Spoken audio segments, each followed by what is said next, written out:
na. Mare! Alam mo ba, Mare? Ano? Alam mo ba, Mare? Bakit di na nakikita si yung anak mo, yung anak ko? Ay, mahapang kwento. Pinapalo mo ba yung anak mo? Di mo pinapalabas eh. Minsan na mag-banding yung bata, oh.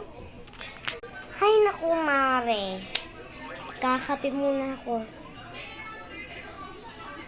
Alam mo ba, ang mga bata, palibasa kasi, buntis ka. Alam mo ba, ang mga bata, dapat hindi pinapalabas sa bahay. Dapat pinapatulog ng tanghali. Para lumaki, di ba, Mare? Oo, Mare. May point ka. Pero ako yung may point talaga. Kasi, dapat ang mga bata, laging, minsan, pinapagbanding sa isang kaibigan niya. Hindi yung puro ano-ano na lang, laro, ano-ano na lang, patulog na patulog sa bahay. Minsan kasi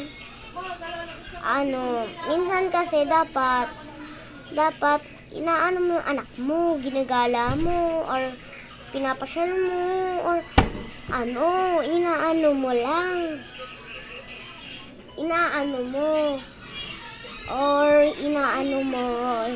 Pinapaglaro mo sa kaibigan niya. Parang nasasaya na yung anak mo, 'di ba? May utak rin ng mare mo, 'di ba?